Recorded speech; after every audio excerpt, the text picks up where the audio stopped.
উচ্চ মূল্যস্ফীতির জন্য যুক্তরাষ্ট্রকে দায়ী করলেন ইরানের প্রেসিডেন্ট। আরাকচি বলেছেন, যুক্তরাষ্ট্রের সঙ্গে আলোচনায় বসার সিদ্ধান্ত এখনো হয়নি। পরিস্থিতি বেগতিক দেখলেই বারবার দায় এড়ান ট্রাম্প, দোষ চাপান অন্যের ঘাড়ে। পুতিন বলেছেন, উত্তর কোরিয়া রাশিয়ার সম্পর্ক আরও গভীর করার বার্তা দিলেন কিম ও পুতিন। শুনছিলেন শিরোনাম, বিস্তারিত জানতে আমাদের সাথে থাকুন। ইরানের অর্থনৈতিক সংকট ও উচ্চ মূল্যস্ফীতির জন্য যুক্তরাষ্ট্রের অবরোধ এবং তেল বিক্রির আয় কমে যাওয়াকে দায়ী করেছেন দেশটির প্রেসিডেন্ট মাসুদ পেজেশকিয়ান। শুক্রবার প্রকাশিত এক বক্তব্যে তিনি একথা বলেন। তিনি বলেন, ইরানের বন্দরগুলোতে মার্কিন অবরোধের কারণে পণ্য আমদানি করতে বেশি সময় ও খরচ হচ্ছে, ফলে বাজারে পণ্যের দামও বেড়ে যাচ্ছে। পেজেশকিয়ান বলেন, জীবনযাত্রার ব্যয় ও পণ্যের দাম বেড়ে যাওয়ার বিষয়টি স্বাভাবিক। আগে আমরা জাহাজে করে পণ্য আনতাম, এখন পণ্যগুলোকে আমাদের কাছে পৌঁছাতে দীর্ঘ পথ পাড়ি দিতে হচ্ছে।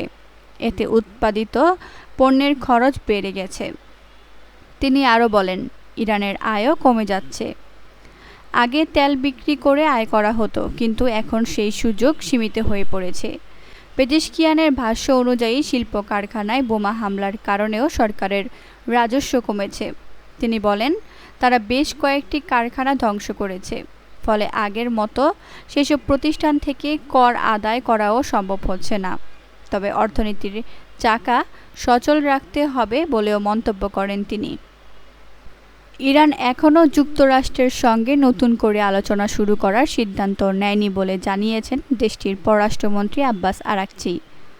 ইরানি সংবাদ মাধ্যম সাহারা নিউজকে দেওয়া এক সাক্ষাৎকারে তিনি একথা বলেন। সাক্ষাৎকারে আরাকচি বলেন, কাতার ও পাকিস্তানের মাধ্যমে যুক্তরাষ্ট্রের সঙ্গে যে বার্তা আদান প্রদান হচ্ছে, সেগুলোকে কোনোভাবেই আনুষ্ঠানিক আলোচনা বলা যায় না। তিনি জানান, ওমানের সঙ্গে ইরানের আলাদা এক আলোচনা চলছে। এর মূল বিষয় হলো হরমুজ প্রণালী দিয়ে জাহাজ চলাচলের জন্য একটি নৌপথ নির্ধারণ করা। আরাকচি আরও বলেন, হরমুজ দিয়ে জাহাজ চলাচল স্বাভাবিক করতে হলে যুক্তরাষ্ট্রকে ইরানের নির্ধারিত কিছু শর্ত পূরণ করতে হবে। এদিকে মার্কিন প্রেসিডেন্ট ডোনাল্ড ট্রাম্প দাবি করেন, ইরান চরমভাবে পরাজিত হচ্ছে। তিনি জানান, শিগগিরই হরমুজ প্রণালীকে যুক্তরাষ্ট্রের ভূখণ্ড হিসেবে ঘোষণা করবেন। মার্কিন প্রেসিডেন্সির ইতিহাসে অন্যতম বিখ্যাত বাণী হল দ্য বাক স্টপস হিয়ার, অর্থাৎ পূর্ণ দায়ভার নিলাম। কিন্তু বর্তমান প্রেসিডেন্ট ডোনাল্ড ট্রাম্পের বেলায় কথাটি প্রায় কখনোই খাটে না। দুর্বল অর্থনীতি আর এখনও চড়া মূল্যস্ফীতি নিয়ে উদ্বেগ প্রসঙ্গে ট্রাম্পের দাবি, পূর্বসূরি জো বাইডেন তাকে এই বোঝা দিয়ে গেছেন। অথচ ডেমোক্র্যাট নেতা জো বাইডেন ক্ষমতা ছেড়েছেন 18 মাসেরও বেশি সময় আগে। এছাড়া ট্রাম্প নিজেই একসময় ক্ষমতা হাতে পেলেই অর্থনীতিতে দ্রুত পরিবর্তনের প্রতিশ্রুতি দিয়েছিলেন।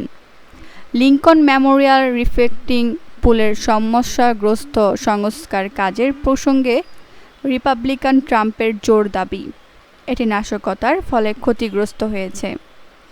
যদিও তারই নিয়োগ দেওয়া এক প্রসিকিউটরের দপ্তর জানিয়েছে, নিম্নমানের কাজই এ ক্ষতির কারণ। ইরান যুদ্ধের ফলে তেলের দাম বেড়েছে, এর জেরে কমেছে ট্রাম্পের জনসমর্থন। বিশ্ব অর্থনীতিতেও তীব্র ধাক্কা এসেছে। এ প্রসঙ্গে ট্রাম্পের দাবি, এসব মূলত তার পূর্ববর্তী ভীরু প্রেসিডেন্টদের ভুলের মাসুল, যারা তেহরানের পারমাণবিক উচ্চাকাঙ্ক্ষা ঠেকানোর প্রায় 50 বছরের সুযোগ হাতছাড়া করেছিলেন। উত্তর কোরিয়ার নেতা কিম জং উন এবং রাশিয়ার প্রেসিডেন্ট ভ্লাদিমির পুতিন দ্বিপাক্ষিক সম্পর্ক আরও জোরদারের অঙ্গীকার পুনর্ব্যক্ত করেছেন। জাপানি ঔপনিবেশিক শাসন থেকে মুক্তির বার্ষিকী উপলক্ষে দুই নেতা একে অপরকে পাঠানো বার্তায় এই প্রতিশ্রুতি ব্যক্ত করেন। উত্তর কোরিয়ার রাষ্ট্রীয় সংবাদ সংস্থা কেসিএনএ জানায়, দ্বিতীয় বিশ্বযুদ্ধে জাপানের আত্মসমর্পণের 81তম বার্ষিকী উপলক্ষে পুতিনের পাঠানো শুভেচ্ছা বার্তার জবাব দেন কিম জং উন। পুতিন তার বার্তায় বলেন, সোভিয়েত সেনাদের জাপানের বিরুদ্ধে সংগ্রামের মধ্য দিয়ে রাশিয়া ও উত্তর কোরিয়ার সম্পর্কের ভিত্তি গড়ে উঠেছিল। তিনি আশা প্রকাশ করেন, দুই দেশের মধ্যে বিভিন্ন ক্ষেত্রে সহযোগিতা ভবিষ্যতেও আরও বিস্তৃত হবে। জবাবে কিম জং উন দুই দেশের যৌথ সংগ্রামের ইতিহাস ও দীর্ঘদিনের বন্ধুত্বের ঐতিহ্যের কথা উল্লেখ করে সম্পর্ক আরও উন্নয়নের আশাবাদ ব্যক্ত করেন। সাম্প্রতিক বছরগুলোতে পিয়ংইয়ং ও মস্কোর সম্পর্ক উল্লেখযোগ্যভাবে শক্তিশালী হয়েছে।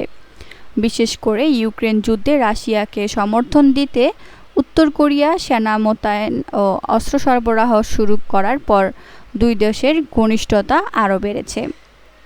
কোরীয় যুদ্ধের পর এটি কোনো বিদেশি সংঘাতে উত্তর কোরিয়ার সবচেয়ে বড় সম্পৃক্ততা হিসেবে বিবেচিত হচ্ছে।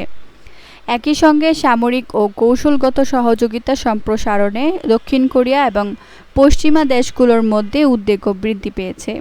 এদিকে মুক্তি দিবসের বার্ষিকী উপলক্ষে রাশিয়ার নৌবাহিনীর জাহাজ পালাদা শনিবার উত্তর কোরিয়ার ওনসান বন্দরে সৌহার্দ্য সফরে পৌঁছায়। কেসিএনএ জানায়, উত্তর কোরিয়ার স্থানীয় কর্মকর্তারা এবং রুশ দূতাবাসের প্রতিনিধিরা জাহাজটিকে স্বাগত জানান। আজ এখানেই শেষ করছি। সবাই ভালো থাকুন, সুস্থ থাকুন। আল্লাহ হাফেজ।